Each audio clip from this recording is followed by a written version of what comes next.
제가 영상 촬영하기 전에 이제 이런 말을 먼저 이제 드리고 싶네요. 대한민국 사학계 미친 것 아니야? 제가 왜 이런 말을 하냐면은 대한민국 사학계는 미쳤기 때문에 이런 말을 하는 거예요. 현재 보시는 이미지는 제가 바이두에서 동안문을 검색을 해놨어요. 이 동안문은 자금성에 있는 문이 되겠습니다. 여기 이미지가 몇 개 있는데 이거 선택을 해 볼게요. 자, 이렇게 생겼습니다. 여기 보면 동화문이라고 적혀 있죠. 동안문은 자금성의 동쪽에 있는 들어가는 입구에 이제 문인 것 같아요. 이렇게 이제 생겼다고 합니다.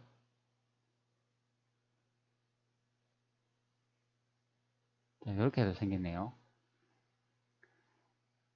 자, 이 동안문이 있으면 당연히 또 서쪽 문도 있겠죠. 자, 제가 또 찾아놨어요. 요거는 서안문이 되겠습니다. 자, 이렇게 생겼는데 생긴 것으로 보면 좀 비슷하게 생겼어요. 잘 구별이 안 갑니다. 자, 왜 이걸 제가 보여주냐면 동안문하고 서안문 기록이 조선왕조실록에 기록되어 있다. 그것을 말하기 위해서입니다. 자, 동안문이라고 이렇게 검색을 해보면 동안문은 자금성의 동문이다. 명나라 영락 18년 1420년에 건설하기 시작한 동안문은 청나라 건령 23년인 1758년부터 군대를 사열 이런 내용이 납니다. 자, 그러니까 이제 자금성인 것을 알 수가 있죠. 자, 그리고 자금성의 이제 동문인 것으로 이제 설명을 합니다. 조선왕조실록에서 제가 이제 동안문을 검색을 해놨어요. 자, 그러면 이 동안문이 많이 검색이 되는데 이것이 대부분 성종실록에서 많이 나타납니다. 자, 그리고 아래쪽에 한번 봅시다. 또 다른 분이 있는가? 자, 여기 보면 이 정조실록도 나오죠. 정조실록도 이렇게 나오는데 이게 동안문이란 말은 보이지는 않고 있네요. 자, 그리고 순조실록도 나오고 있습니다. 자, 그러면은 이 동안문의 명칭으로 이렇게 보면 요분들은 다 대륙에 있었다, 즉 자금성에 있었다는 것을 알 수 있는 내용이 됩니다. 자, 여기에 보면은 성종실록 56권 성종 6월 6일 요 기사 내용을 한번 제가 선택해 볼게요. 자, 한번 내용을 읽어 보도록 할게요. 성종실록 56권 성종 6년 6월 4일 신사 네 번째 기사 1475년 명성화 11년이라고 되어 있어요. 그래서 사헌사 한 명의 등이 조칙을 받들고 돌아오자 사안 문제에 관해 논의하다, 이런 내용이 있습니다. 자, 여기에 이제 인물이 나오는데 사헌사라는 조선의 이제 직책을 가지신 분이 여기 한명회와 이제 부사 이국균이라는 사람이 두 명이 나오고 있어요. 자, 여기서 이 한명회라는 인물을 여러분들 많이 이제 들어보셨죠? 이거는 예전에 이제 방송국에서 이제 드라마로 이제 찍어가지고 많이 소개한 인물이 되겠습니다. 자, 한명회를 검색하면은 이런 이제 이미지가 나오죠. 자, 여기 한명회 나오죠. 드라마에 나온 인물이 됩니다. 근데 실제 이 인물은 아니죠. 이분은 이제 연기자가 되겠습니다. 자, 한명회에 대해서 좀 알아보도록 하겠습니다. 자, 한명회는 1415년 11월 26일에서 1487년까지 산 인물인데 조선 전기의 문신 군인 정치인이며 외척이다. 본가는 청주. 자, 여기 보면 청주 이래 나오죠. 자, 이 청주는 과연 어디일까요? 자, 그런데 여기 보면 한시라는 말이 나오고 있습니다. 청주 한시. 자, 여기서는 충청북도라고 이렇게 설명을 하는데 이 충청북도는 여기는 한반도 팔도의 한 곳이죠. 그러면 실제 이 한명회가 청주 한시인데 이 한시가 이 한반도일까요? 자, 본관은 청주, 자는, 자준, 호는 압구정 이렇게 됐습니다. 압구정 그러니까 이거 유명하네요. 서울의 압구정동, 한반도 서울이죠. 자, 여기 아래쪽에 개호편을 한번 볼게요. 일찍이 조선 태조 때 학사로 명나라에서 조선이랑 국호를 받아온 개국공신 한상질의 손자이자 중의정부 영의정 휴증된 한기의 아들이고 위조 참판과 직제학을 지낸 여주 이씨 이적의 외손자이자 대제하 여행의 외증손이다. 이렇게 되어 있습니다. 자, 뱃살 이름이 이렇게 많이 나오는데, 상당히 좀 어렵습니다.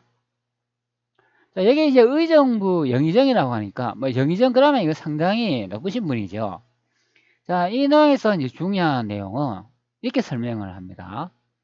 조선 태조의 학사로 명나라에서 조선의 국호를 받아온, 국호를 받아온 개국공신 한상질의 손자이다. 이렇게 설명을 하죠. 자, 여기 이제 명나라라는 말이 나오고 있습니다.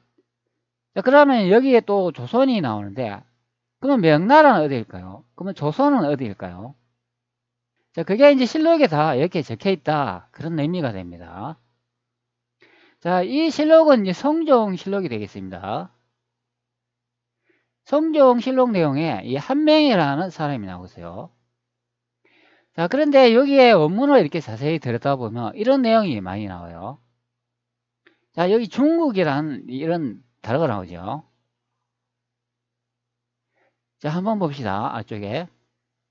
자, 번역문이 있는데, 자, 임금이 성전 전에 나아가 한명회 등을 의견하고 말하기를, 자, 중국에 무슨 일이 있던가 하니 한명회가 대답하기를, 자, 황제께서는 정사를 성단하는데 부지런하고 천하는 태평하며 백성은 많고 자, 물건은 풍족하였습니다. 자, 이런 내용이 나오는데, 자, 그런데 이 번역 해설문을 보면 자, 임금이 나오죠.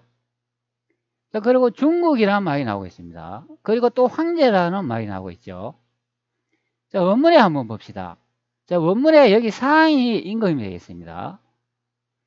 자, 그리고 여기 중국이라는 단어가 나오죠. 자, 그리고 여기 또 황제라는 단어가 나오죠. 자, 그러면 두 명의 인물이 있는 것으로 확인이 됩니다. 자, 그러면 임금은 자, 여기 위쪽에 있는 이제 성종이 될 것입니다. 자, 그러면 아래쪽에는 여기 중국의 황제라고 설명하니까 이분 누굴까요? 네, 여기에 우측에 나와 있는 명성아 이분을 말하는 경우가 되는 거예요. 자, 그러면 이 내용을 보면은 이게 성종하고 명성아가 다른 인물이구나 이제 알 수 있는 내용이 됩니다. 자, 그러면 이 내용에서 그럼 성종은 어디 있었을까? 성왕은 어디 있었을까? 여성의 벌써 내용이 되죠. 자, 그런데 아래쪽에 보면은 여기 황제가 중국에 있는 것으로 나오기 때문에 자, 그러면 여기 성왕은 중국에 있구나.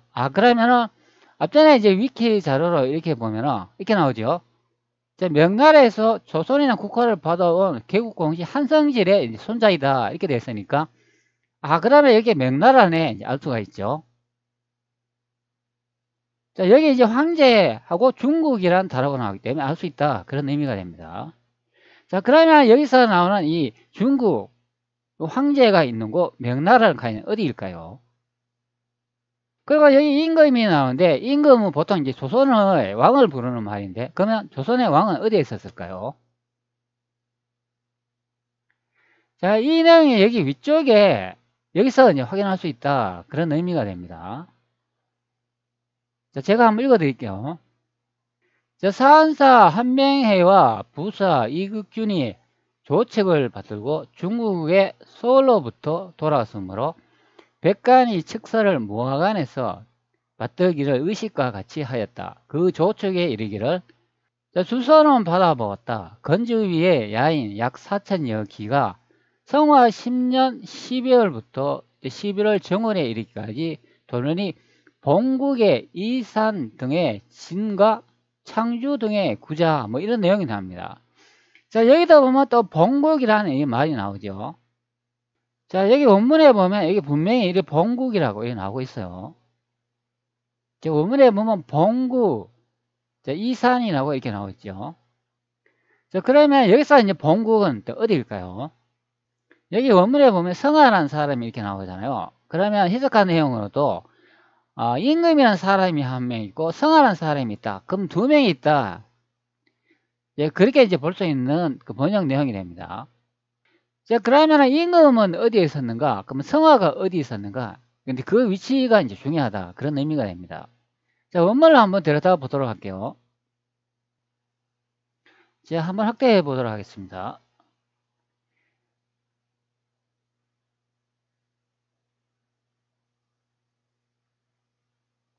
자, 원문에 보면 봉구 단어가 나오죠.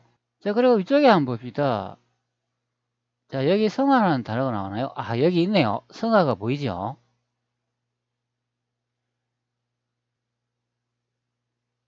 자, 그러면은 성화라는 사람이 있고, 자, 임금, 즉 상이라는 사람이 있다. 그런 의미가 됩니다. 자, 여기서 제가 앞전에 이 부분의 내용이 이제 중요하다고 여러분한테 설명을 드렸잖아요. 자, 뭐가 중요한지 제가 원문을 한번 복사해 가지고 확인해 보도록 하겠습니다. 바로 이 부분이 됩니다. 자, 제가 원문을 이제 붙여놨는데요. 산사 한명회 나오지요. 그리고 부사 리극균이라는 사람이 나옵니다. 자, 여기서 이제 뭐가 이래 중요하냐면 바로 이 단어가 되어 있습니다. 회자 경사라는 내용이 됩니다. 자, 이것을 이제 선택을 해가지고 한번 해석을 한번 해보죠. 자, 돌회자가 보입니다. 자, 뜻을 보면은 돌다, 자, 돌아오다, 자, 돌아오다 이제 그런 내용을 확인할 수가 있죠. 자, 그 다음에 돌리다, 자, 돌아가게 하다, 예, 이런 뜻을 가지고 있습니다. 자, 그럼 돌아오다라 그러면은 어느 위치에서 어느 곳으로 이제 왔다 이제 그런 의미가 되는 거죠. 자, 앞전에 성화가 중국에 있는 것으로 이제 확인이 되죠. 자, 그러면 성화가 있는 곳에서 어느 곳으로 돌아왔다 이제 그런 해석이 되는 거예요. 자, 그 다음 뜻을 보면 스스로자. 자, 스스로라니까 이거는 사람을 의미하죠. 한명이라는 사람하고 여기에 리극균이라는 이 두 명이 스스로 돌아왔다 이제 그런 해석이 되는 겁니다. 자, 그러면 스스로 돌아왔는데 그 돌아온 위치가 어디인가? 여기 아래쪽에 나와 있잖아요. 자, 서울경. 자, 그리고 아래쪽에 스승사, 즉 경사에 돌아왔다 이렇게 해석되는 거예요. 자, 그럼 한명회와 리규균이라는 사람이 즉 경사에 왔다 그런 해석이 되는 거예요. 이제 제가 저희 아버지께서 남겨놓은 이 옥편에서 이 회라는 단어의 이제 뜻을 제가 확인을 해봤는데요. 여기 이렇게 설명을 해주고 있어요. 자, 한번 시청해 볼게요. 자, 여기 보시면 회자가 나오죠. 자, 정확하게 발음 표기도 회 이렇게 되어 있습니다. 근데 우리가 현재 쓰는 그 회자는 아니네요. 그 뜻을 봐야 되죠. 자, 여기 보시면 돌아올 해, 돌아오다 뜻이 있죠. 그리고 또 봅시다. 자, 돌이킬 해. 뭐 돌아오다, 뭐 돌이키다 그러면 이제 어느 지점으로 또 돌아온다 그런 설명이 되는 거죠. 자, 회자를 보면 돌아올 해라고 되어 있습니다. 나를 이제 기준으로 잡으면 내가 어딘가 갔는데 그것에서 다시 돌아왔다 그래서 해석이 되는 거예요. 자, 그래서 뜻을 보면 여기 돌아오다 이렇게 뜻이 있죠. 자, 그러면은 대한민국 사학께서 이렇게 이제 번역을 해놨습니다. 산사 한명회와 부사 이규균이 조책을 받들고 중국의 서울로부터 돌아왔으므로 이렇게 이제 해석을 해놨으니까, 자, 그러면 여기서는 이 중국이 어디일까요? 즉 한명회가 그 이규균이 이 중국에 갔다는 의미가 되는 거예요. 그리고 중국에서 이제 서울로 이제 돌아왔다 그렇게 해석해 하는데 여기서는 서울이 어디일까요? 자, 보통 우리는 중국이라고 하면 이 자금성이 있는 곳이 이제 중국이라 알고 있습니다. 자, 왜 그런가 하면 여기 아래쪽에 이렇게 살펴보면 자, 여기 이렇게 설명을 하죠. 자, 여러분 동화문에 들어가서 이런 내용이 나오기 때문에 이 동화문이 있는 곳이 바로 이제 자금성이다. 자, 그래서 제가 앞전에 여기 동화문을 여러분들한테 보여드렸지 않습니까? 자, 이 문. 자, 그러면은 한명회와 이규균이 즉 중국 자금성에서 한반도 서울로 왔다. 자, 이렇게 이제 해석되는 경우에요. 자, 그런데 과연 그런 것인가? 제가 다시 한자의 원문을 한번 살펴보도록 하겠습니다. 자, 여기 보면은 이렇게 되어 있죠. 자, 경사라고 이렇게 되어 있습니다. 자, 회자 경사가 이제 되죠. 자, 그러면 이 경사라는 뜻에서 서울경이라는 뜻이 있으니까, 그러면 여기는 한반도 서울일까요? 아니면 다른 곳일까요? 자, 바로 여기에 있는 이 경서가 한반도 서울이 아닌 경우가 됩니다. 자, 제가 이제 코파하고 이제 대화를 많이 해봤는데요. 요 전체 대화는 제가 좀 간추려가지고 다음에 한번 올려보도록 할게요. 자, 제가 이렇게 질문했죠. 이 원문에 보면은 회자 경사는 어떻게 해석돼야 하나요? 자, 이렇게 물으니까, 자, 원문의 회자 경사는 다음과 같이 해석될 수 있습니다. 자, 회는 돌아오다, 돌아가다 의 의미를 가집니다. 자, 자는 뭐뭐로부터 뭐뭐에서 의미를 가집니다. 자, 경사는 명나라의 수도인 베이징 북경을 의미한다. 자, 그런 해석을 해주고 있어요. 자, 따라서 회자 경사는 베이징에서 돌아왔다 또는 베이징에서 출발했다는 의미로 해석될 수 있습니다. 이 경사라는 말이 저 베이징 북경이다. 자, 그런 의미가 되는 거예요. 자, 쭉 내용을 계속 한번 보도록 하죠. 자, 그럼 좀 이상한데요.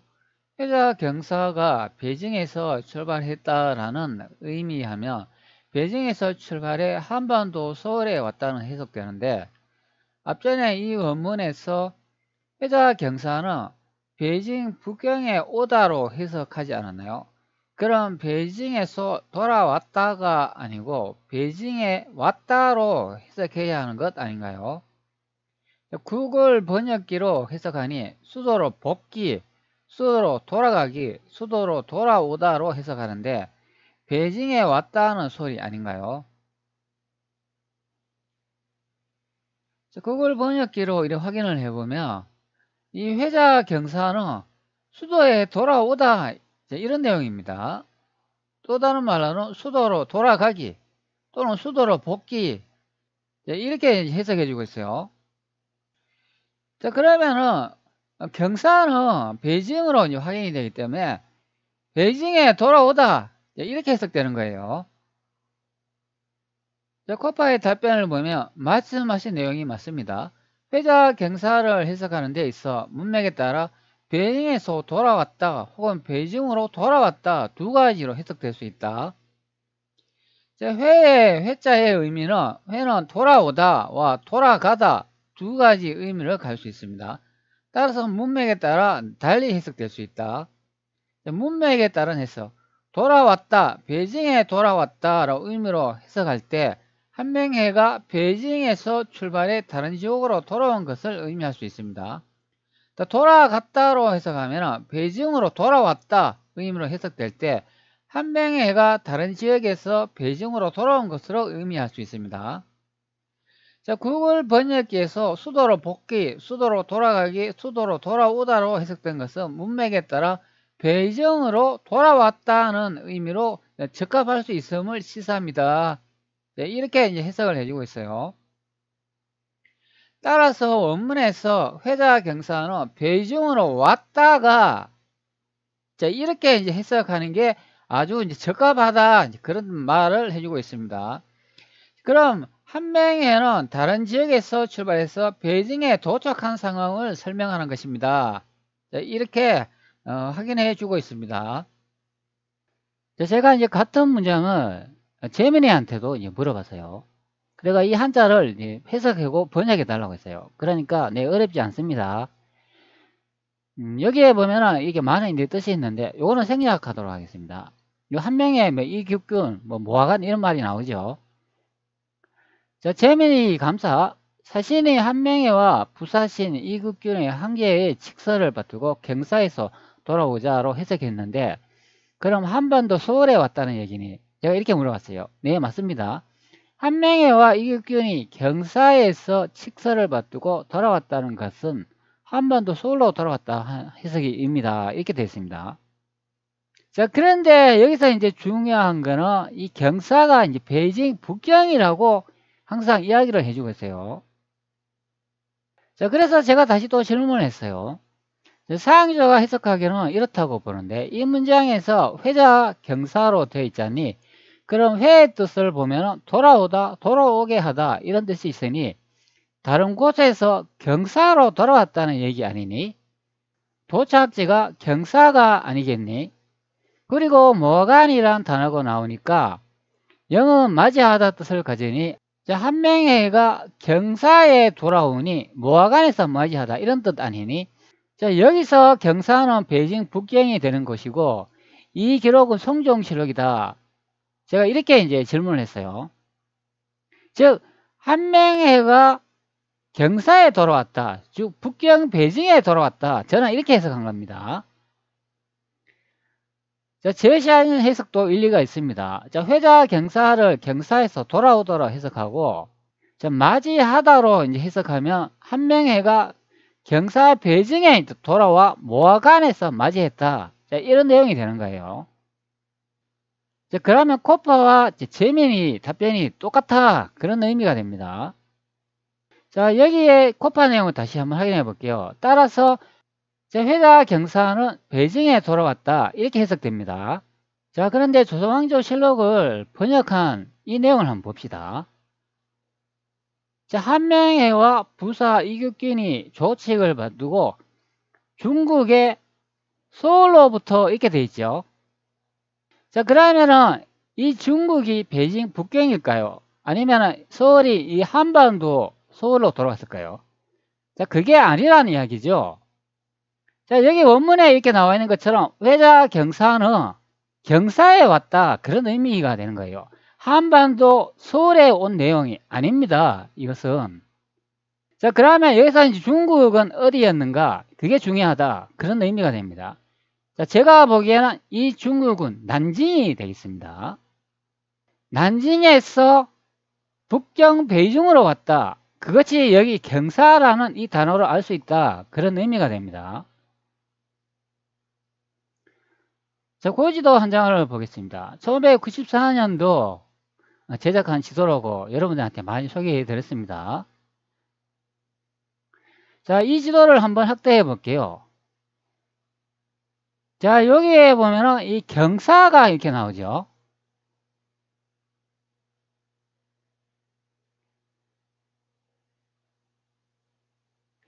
자, 한명회와 부사 이규균이 돌아오는 것은 중국에서 경사로 왔단 말이지 한반도 서울이 아닌 경우가 됩니다. 자, 중국의 서울이라고 이렇게 해석을 해 놓으니까 아, 중국의 땅에서 한반도 서울로 왔네 이렇게 해석되는 내용이에요. 자, 그런데 실제 고지도의 지명을 보면 바로 여기 경사 여기가 되겠습니다. 자, 그리고 아래쪽에 이렇게 또 지명을 한번 살펴보도록 하죠. 자, 여기에 보면 이렇게 황성이라고 이렇게 나오죠. 즉 황제가 있는 곳을 의미한다 이제 보면 되는 거예요. 자, 그럼 조선왕조실록의 다시 번역 내용을 보면 이렇게 설명을 하죠. 자, 임금이라고 하면 이것은 조선의 왕이 되겠습니다. 자, 그리고 아래쪽에 보면 중국이라고 이렇게 나오니까 바로 고지도에 본 황제가 있는 곳이다. 자, 그런 의미가 되는 거예요. 그러면은 고지도로 보면은 요거는 난징이 되겠습니다. 자, 그럼 이쪽에 이 연대를 보면은 성종은 자금성에 있었다. 그리고 성화는 난징에 있었다. 자, 그렇게 해석되는 경우입니다. 자, 바로 이 난징이 바로 중국이 되겠습니다. 자, 왜 난징인지 중국인가 하면 이 기록으로 알 수 있는 내용이 되겠습니다. 자, 훈민정음 은혜번의 내용에 보면 이런 내용이 있죠. 자, 땡국은 황제에 계신 나라이니 우리나라 상담의 강남이란다. 바로 이 내용으로 확인할 수 있다. 자, 그런 의미가 됩니다. 자, 황제가 계신 곳이 그곳이 여기 중국이라고 이렇게 설명을 해주고 있어요. 그리고 그것이 상담에 흔히 하는 말로 강남이라 한다. 바로 이 부분이 되겠습니다. 고지도로 보면 여기 남직내가 나오는데 이게 바로 황성이 된다. 바로 여기가 중국이다. 그런 의미가 되는 거예요. 자, 여기 남직내 나오죠. 이 남직내와 북직내라는 지명은 명나라 시대에 수도를 부르는 지명이 되겠습니다. 자, 현재 성종실록의 이제 기록을 보면은 이게 1475년 명성화라고 되어 있기 때문에 바로 명나라 때 쓰여진 기록이다 보면 되는 거예요.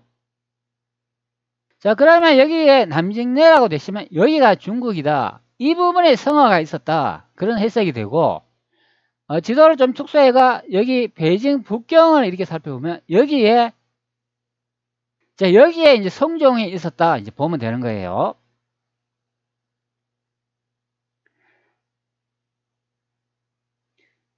자, 그러면 이렇게 해석이 되는 거죠.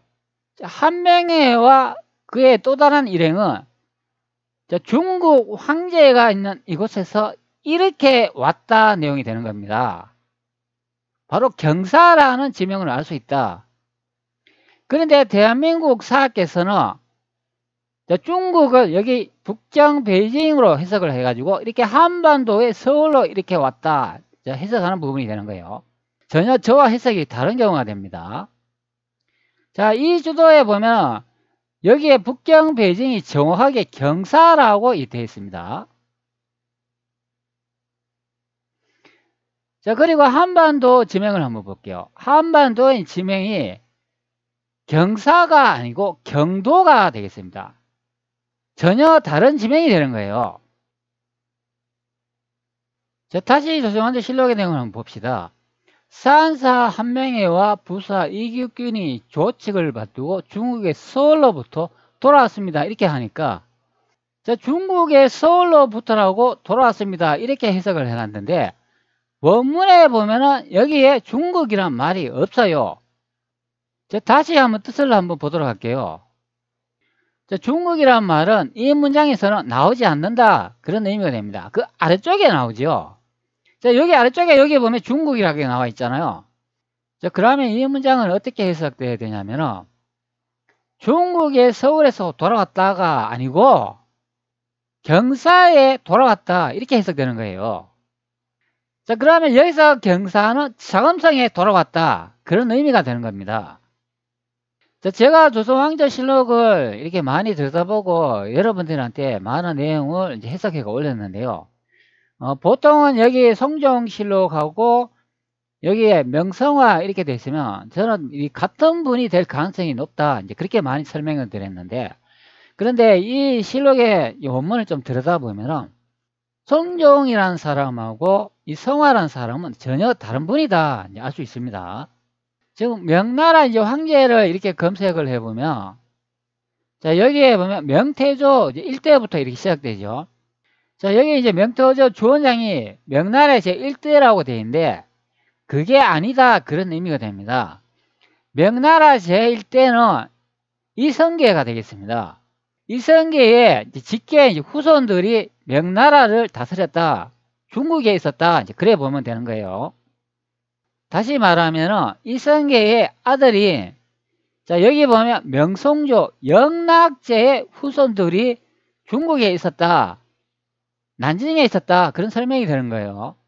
그게 바로 여기에 있는 이 훈민정음 은혜본의 내용에 중국은 황제에 계신 곳이니 우리나라 요 내용으로 알 수 있다. 바로 대륙 난징에 있었다. 그런 설명이 되는 겁니다. 이방원 후손들이 중국 난징에 있었다. 그런 설명이 되고 조선의 왕의 이렇게 목차를 보면은 여기에 태조 나오죠. 태조부터 이렇게 정종, 태종, 세종까지 쭉 내려가면서 15대, 16대가 요래 나오는데 여기 15대 강해군까지가 중국 대륙 난징에 있었다. 그래 보면 되는 거예요. 자, 다시 이제 명나라로 이렇게 돌아와 보면 이렇게 쭉 이렇게 내려가면은 자, 명나라의 마지막 황제가 제16대에서 끝나는 것을 볼 수가 있죠. 즉 15대까지 요 분을 말씀한다. 그런 의미가 되는 거예요. 15대에서 16대로 이제 넘어가면서 제16대 이때 숭정제가 조선의 제16대 인조에 의해 가지고 왕위 정탈전이 벌어지면서 그때 이제 황제에서 직책을 뺏기고 인조가 이제 황제로 등급한다. 그런 의미가 되는 거예요. 자, 그러면 그때는 인조는 어디에 있었겠냐? 앞전에 조선 왕조 실록 내용을 보면 이때 베이징 북경 쪽에 있었다고 보는 내용이 되는 거예요. 자, 베이징 북경 쪽이 아니었다면 인조는 분명히 한반도에 있었을 것으로 예상됩니다. 자, 보통 우리는 명나라는 수도가 그 베이징 북경 그 장엄성하고 그리고 난징 두 곳으로 알고 있기 때문에 그쪽에서 명나라 황제가 오가면서 다스렸다 그러면 인조는 분명히 한반도에 있어야 된다, 그런 의미가 됩니다. 자, 인조가 이제 16대 이제 반정을 하면서 이때 명성조가 사망하는 경우가 되죠. 자, 인조 반정을 이렇게 검색을 해보면 이 다양한 정보가 많이 나와요. 자, 인조 반정은 1624년 4월 11일에 시작됐는데 김유, 이기, 신경진, 이서, 최명길 등 서인 일파가 강해군 대북을 몰아내고 능양군 이종을 옹립한 사건을 말했다, 이런 설명이 되는 거예요. 자, 여기 보면 이제 강호군이 이제 통치 시대가 열려있다, 이제 그런 설명을 해죠. 강해군은 봉당의 폐해를 통감하고 이를 초월하여 좋은 정치를 하려고 노력했다, 이런 설명이 됩니다. 바로 여기 제16대 인조를 이제 기준으로 했을 때 명나라는 이제 끝이 난다. 즉 이방원의 후손들이 통치했는 것은 이제 끝이 나고 그 다음에 인조의 이제 후손들이 계속 이제 통치를 한다, 그런 설명이 되는 거예요. 제가 명나라 16대 황제 숭경제를 검색해 놨는데 이때 인조가 청나라를 끌어들입니다. 청나라를 끌어들여 가지고 숭경제가 이렇게 베이징 북경에서 자살하는 경우가 됩니다. 이 이미지를 이렇게 정보를 좀 살펴보면 이게 베이징이라고 설명을 하더라고요. 베이징이 아니면 난징이 되겠죠.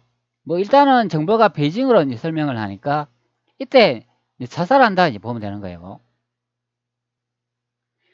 바로 그때 이제 숭경제가 인조 반정에 의해 가지고 이 자금상에서 여기 목을 다는 것을 볼 수가 있어요. 자, 여기 보이시죠, 여기.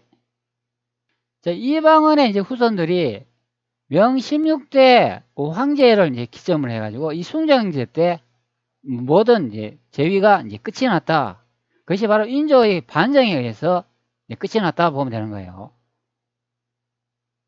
다시 이제 조선으로 왕으로 이렇게 돌아와 보면 태조, 정종, 태종, 세종, 문종, 그리고 단종, 세조, 예종 이렇게 쭉 내려갑니다. 뭐 연산군, 뭐 중종 쭉 내려가는데 자, 여기에 인조를 이제 기점을 했을 때 여기 위쪽에는 바로 명나라의 황제가 되겠습니다. 자, 그리고 인조를 이제 기점을 했을 때 이 아래쪽에 뭐 효종, 현종 이런 사람들은 조선의 이제 황제로 바뀌는 경우가 됩니다.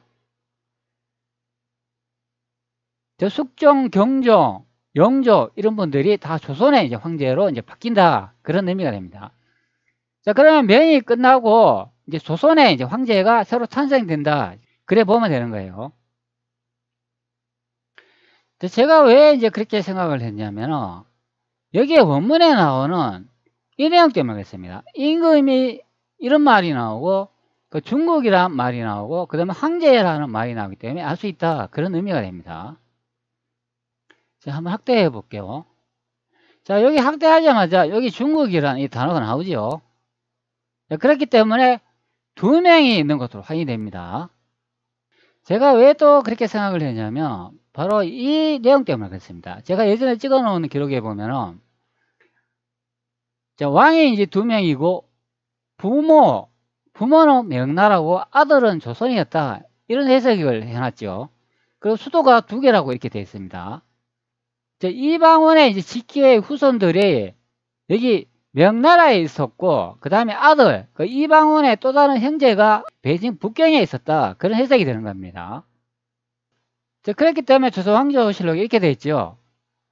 한명회와 이국균이 중국의 서울로부터 돌아왔다, 이렇게 해석을 하니까 자, 여기에 원문에 이게 경사라고 되어 있기 때문에 난징에서 베이징 북경으로 이동했다는 것을 알 수 있습니다. 자, 지도로 보면은 황제가 있는 곳이 바로 여기가 되어 있습니다. 여기서 이렇게 이동했다, 그런 설명이 되죠. 자, 그러면 중국은 바로 명이 된다, 그런 설명이 되는 거예요. 뭐 다른 말로는 뭐 명나라라 이제 부르렀다 그런 설명을 하죠. 자, 그렇기 때문에 이 명이 중국이다 이제 보면 되는 거예요. 바로 훈민정 언해본에 나오는 요 중국을 설명한다. 그것이 강남이다. 이제 그런 설명도 되는 겁니다. 자, 그러면 여기 중국이 바로 이게 부모가 된다. 그런 설명이 되는 거예요.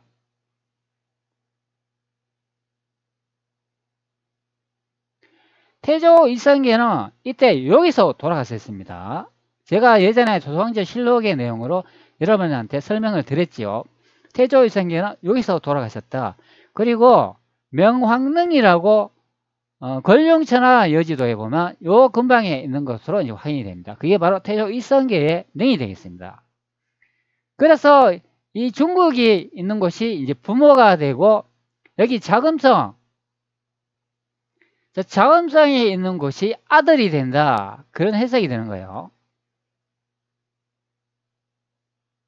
태조 이성계의 또 다른 아들들이 여기에 있었다 보면 되는 거예요. 그래서 조선과 명나라는 부모, 아들, 자식의 관계다. 이렇게 해석되는 경우가 됩니다. 자, 이 내용으로 이렇게 종합을 해보면 이 한반도 이 조선을 설명한 부분이 아닌 경우가 됩니다. 자, 그러면 한반도 조선은 이때 언제 생겼냐면 제가 늘 여러분께 말씀드렸지만 고종시대 때 이 한반도로 옮겼다. 그래 보면 되는 거예요. 그 시기가 1850년도쯤이 됩니다. 흥선대원군을 시켜가지고 여기 한반도 서울에 경복궁을 새로 이제 건축하죠. 자, 그러면 이 내용을 보면 경복궁이 3번 정도 위치가 바뀌었다 이제 보면 되는 거예요. 처음에 태조 이성계가 여기 중국 난징의 첫 번째 경복궁을 건설하고 그 다음에 그의 아들 이방원에 의해 가지고 여기 자금성이 이제 건설되면서 이것이 제2의 경복궁이 된다. 그런 설명이고 그 다음에 1850년도쯤에 고종에 의해가 이 경복궁이 다시 한반도에 다시 재탄생하면서 3번 이렇게 이동됐다 보면 되는 거예요. 자, 그게 여기에 있는 이 경사의 단어로 알 수 있다. 이게 바로 자금성이다. 자, 그리고 아래쪽에 설명을 이렇게 보면은 이 동화문이 나오기 때문에 당연히 이제 자금성으로 이제 확인이 됩니다. 자, 뒤로 이렇게 돌아가 보면은 이 성경실록에 이 동화문의 내용이 이렇게 상당히 이렇게 많이 나오고 있어요. 자, 여기 성경실록에 보면은 경복궁에 거둥하여 상사를 사장전에 맞아 달에 행했다 이런 내용이 나오는데 자, 그러면 여기 동화문이 있는 곳이 여기 성종이 있는 곳이기 때문에 여기가 바로 자금성이 된다. 이 문장에 보면 여기 경복궁이 나오죠. 자, 그러면 자금성이 경복궁이 된다. 그런 소리가 되는 거예요. 자, 제가 이제 원문에 이렇게 들어왔는데 자, 여기 보면 임금이 경복궁에 거둥하여 상사 사정전에 맞아 달해를 행하였다. 그리고 중국 사신이 장유성을 불러 사람을 물리치기를 이런 내용이 나오잖아요. 자, 여기도 보면 원문에 이렇게 상이라고 되어 있고 여기에는 중국이라는 단어가 없어요. 이제 그런데 여기 또 중국이라 해석을 해놨다. 그런 의미가 되는 거예요. 원문에는 중국이라는 단어가 없지만 중국이라고 해석을 해놨다면 요거는 훈민정음 언해본에 나오는 난징이 된다. 그런 설명이 되는 거예요. 자, 그러면 난징에서 이 경복궁에 있는 위치로 왔기 때문에 여기서 경복궁이라 하면 이거는 자금성이 된다. 자, 그런 해석이 되는 거예요. 자, 이 내용에서 아래쪽으로 이래 보면은 뭐 윤씨라는 사람도 나오고 있어요. 그리고 한씨라는 사람도 나오고 그리고 계속 한번 봅시다. 여기 한명회 나오죠. 분명히.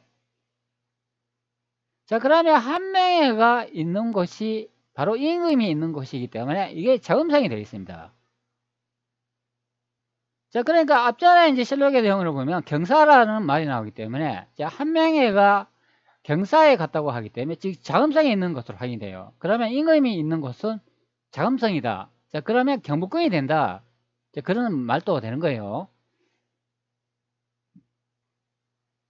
자, 그러면 중국이라는 단어가 나오는지 한번 확인을 한번 해볼게요. 자, 여기에 보면 원문에는 중국이라는 말이 없습니다. 자, 그런데 번역에 보면 또 중국이라고 이렇게 해석을 해놨죠. 자, 계속 한번 봅시다. 자, 여기 또 한시 나오죠. 그리고 여기 동화문 또 나오죠. 즉 동화문이 있는 곳이 그것이 자금성이기 때문에 자금성이 바로 경복궁이 된다, 그런 설명이 되는 거예요.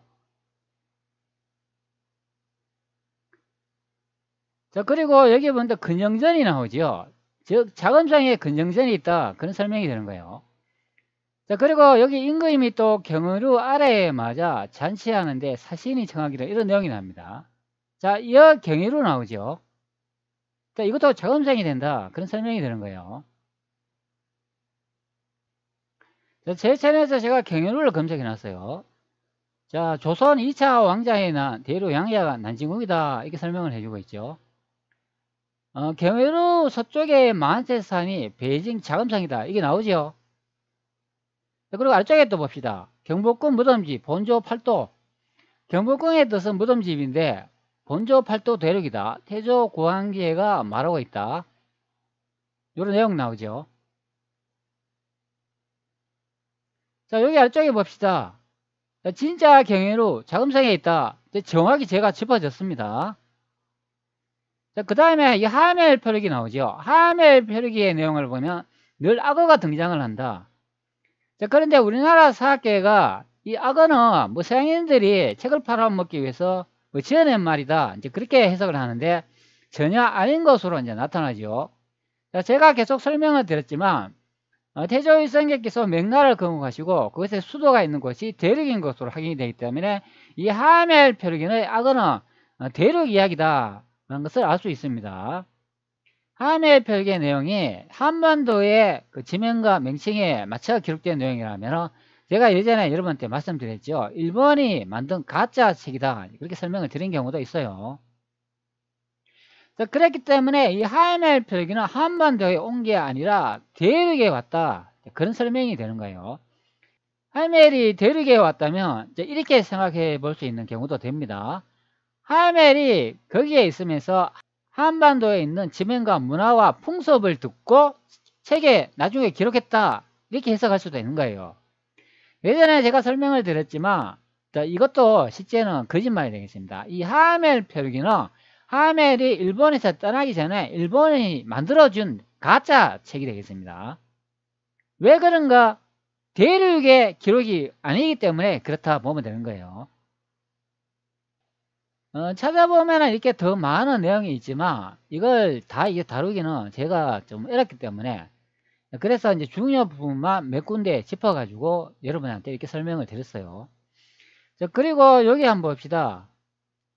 자, 산사 한치령이 북경에 돌아오니, 이런 내용이 나오죠.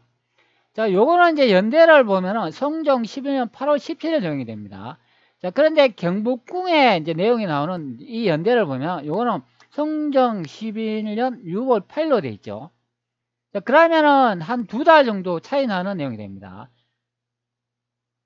자, 산사 한치령이 이제 북경에서 돌아오다, 이렇게 해석을 하면 한치령이라는 사람이 북경에 있었다, 그런 해석도 되는 거예요. 자, 그런데 이 원문을 또 이렇게 들어가 보면은 여기도 또 조작이 돼 있다, 그런 의미가 됩니다. 자, 산사 한치령이 북경에서 돌아왔다가 아닙니다. 자, 여기 원문에도 똑같이 이 단어가 나오잖아요. 자, 회자 경사라는 이 뜻이 앞전에도 제가 설명을 드렸지만, 자, 돌아오다 그러면 어디로 돌아오냐? 여기 경사, 베이징 북경에 돌아왔다, 그런 해석이 되는 거예요. 자, 그런데 대한민국 사학계에서 번역해 놓은 거 보면 산사 한치령이 북경에서 돌아왔다. 자, 북경에서 돌아왔다 그러면 베이징 북경에서 한반도로 왔다, 이렇게 해석해 놓은 거예요. 자, 지도로 설명해 드릴게요. 여기에 있었는데 여기서 이렇게 왔다, 자, 그렇게 해석한 내용이 됩니다. 그런데 실제는 베이징 북경에 왔다고 이렇게 되어 있기 때문에 여기서 이렇게 왔다로 해석되는 경우가 됩니다. 전혀 이 한반도로 왔다 하는 내용이 아닌 경우가 됩니다. 자, 여기도 아래쪽에 보면 이렇게 설명을 하고 있죠. 자, 동화문이 또 나오죠. 자금상의 동문이 되겠습니다. 그리고 여기 서화문 나오죠. 다 대륙의 이야기를 하고 있어요. 여기 보면 한씨 나오죠. 뭐 차씨, 안씨, 이분들 다 대륙에 있는 사람들이에요. 자, 그리고 아래쪽에 보면은 정가사에게 잔치를 베풀어 전송하다, 이런 내용이 납니다. 자, 그렇기 때문에 베징에 있었다는 것을 알 수 있습니다. 자, 여기 보면 신이 6월 19일에 북경에 이르렀는데 이런 내용이 나오죠. 자, 현재의 기록은 8월 달의 기록이에요. 그러니까 한치형이라는 사람이 6월 달부터 해가 이 북경에 계속 있었는 내용을 설명하는 부분이에요. 그리고 19일에서 21일에 정동에서 뭐 양자와 내간, 뭐 신주가 교의하는데 이런 내용이 나오고, 그리고 계속 이렇게 내용을 보면 신등을 데리고 나아가 동화문을 거쳐 들어가게 하면서 이런 내용이 나오는 거예요. 자, 그러니까 21일에 여기 한치형이라는 사람이 북경에 도착했다, 그런 내용이 되는 거예요. 여러분들 이해 좀 되나요? 제가 앞전에 보여줬잖아요. 이 동안문도 나오고 서안문도 나온다, 이렇게 설명했는데 여기에 나온다, 그런 의미가 되는 거예요. 자, 바로 이게 동안문이 되고 요게 서안문이 된다. 자, 그래서 제가 여러분한테 말씀드리지만 영상 제가 처음 찍으면서 이렇게 여러분한테 먼저 한마디 던졌죠. 대한민국 사학계 미친 것 아니야. 자, 어때요? 제가 여러분들한테 조선왕조실록을 좀 이렇게 설명을 드렸는데, 자, 조선의 수도가 자금성리 맞죠? 충격입니다. 뭐 그다지 여러분들은 뭐 충격으로 닿지 않는 경우가 됩니다. 늘 제가 자금성이 우리의 수도였고, 그 태조위생계는 난징에서 경복궁을 건설했다. 그러니까 나중에 한반도로 고등시대에 이동됐다.